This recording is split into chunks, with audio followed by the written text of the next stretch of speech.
Natatawa ako dun sa kanyang presentasyon dahil nagmumukha sila. Katawa-tawa raw si NBI Director Melvin Matibag at ang reklamong human trafficking ng ahensya laban kay dating Congressman Mike Defensor. Alam mo, yung pagkat niya, wag niyang ibalik sa atin. Dahil hindi ko maintindihan. Anong point yung Pax Libera at saka pagmamayari? Hindi ko naintindihan. Paliwanag ng dating mambabatas, walang kinalaman ng ownership niya sa kumpanyang Pax Libera na una nang sinabi ng mga investigador na may kaugnayan sa Cliff Point Corporation. Ang Cliff Point ang may-ari ng establishmento sa Pasig City kung nasaan ang KTV bar na sinalakay ng mga operatiba.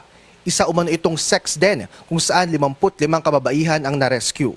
Hindi rin nakaligtas sa banat ni Defensor ang blueprint at floor plan na pinakita ni Matibag kaugnay na umano'y infrastructure alterations para maitago at masagawa raw ang sexual exploitation. Itong mga binabanggit ni Attorney Melvin Matibag, natatawa ako kasi parang lumalabas, parang na siyang City Engineering Office.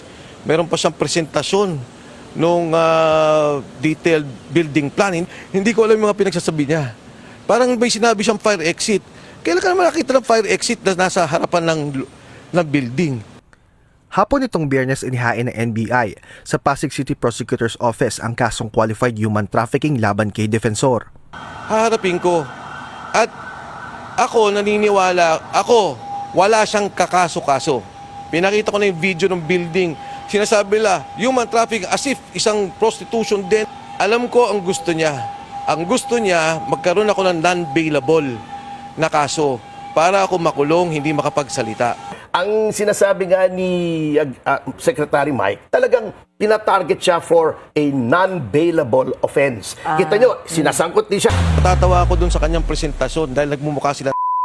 Katawa-tawa raw si NBI Director Melvin Matibag at ang reklamong human trafficking ng ahensya laban kay dating Congressman Mike Defensor. Alam mo, yung pagkat niya, wag niyang ibalik sa atin. Dahil hindi ko maintindihan. Anong point yung Pax Libera at saka pagmamayari? Hindi ko naintindihan.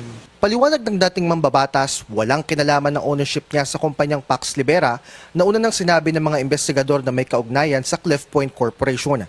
Ang Cliff Point ang may-ari ng establishmento sa Pasig City kung nasaan ang KTV bar na sinalakay ng mga operatiba. Isa umano itong sex den kung saan 55 kababaihan ang na-rescue.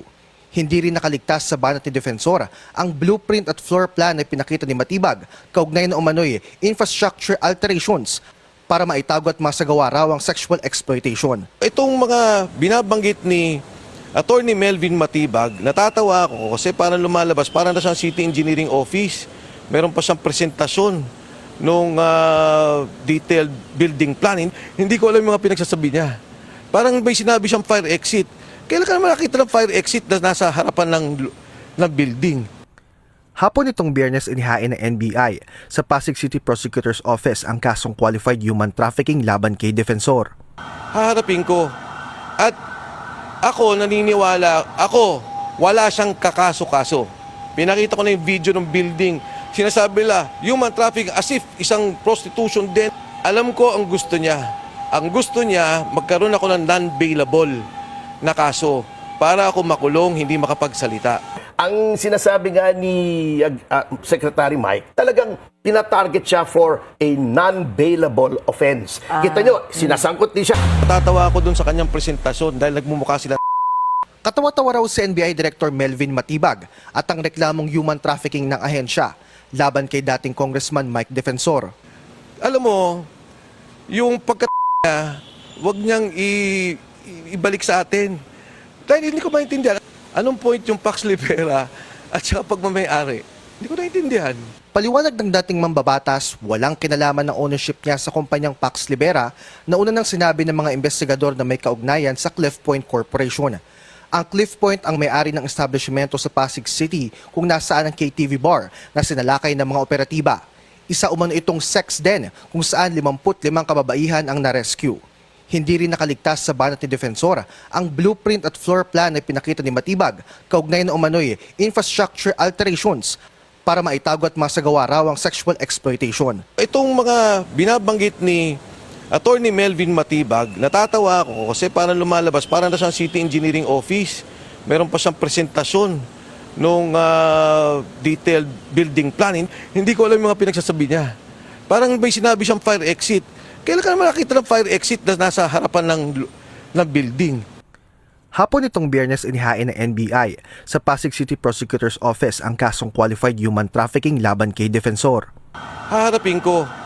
At ako naniniwala, wala siyang kakaso-kaso. Pinakita ko na yung video ng building.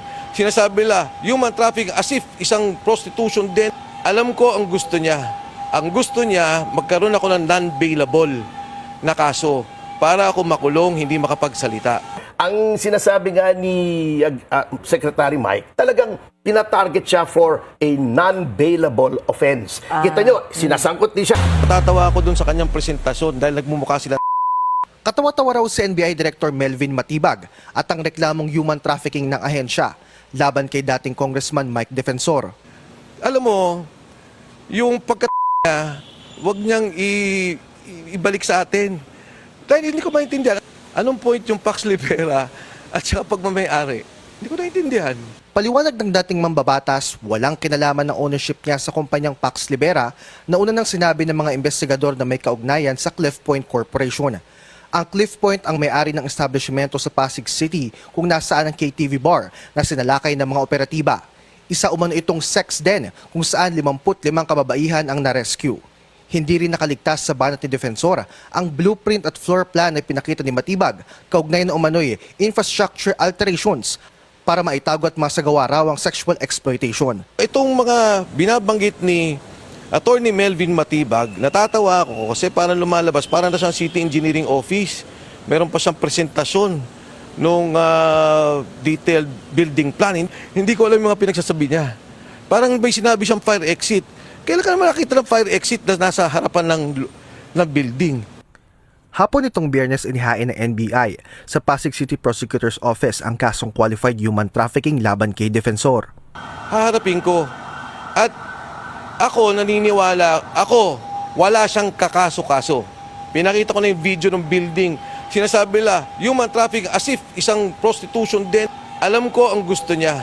Ang gusto niya, magkaroon ako ng non-bailable na kaso para ako makulong, hindi makapagsalita.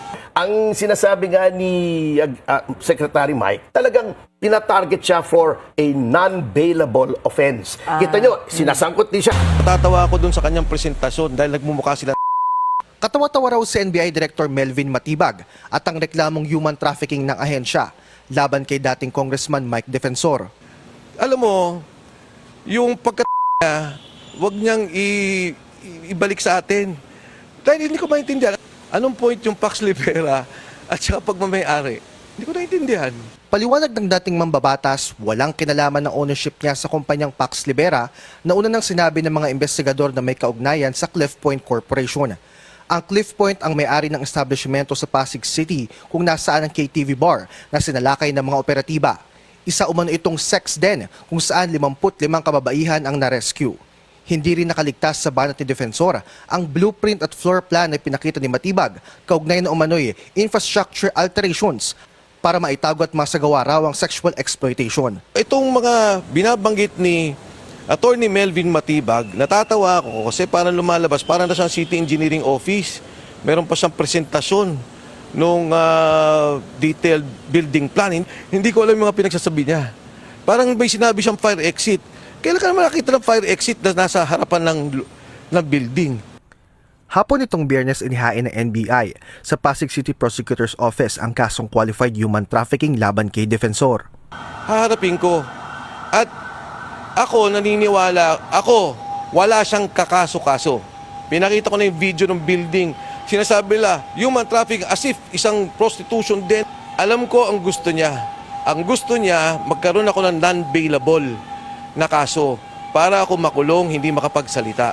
Ang sinasabi nga ni Secretary Mike, talagang pinatarget siya for a non-bailable offense. Kita nyo, sinasangkot din siya.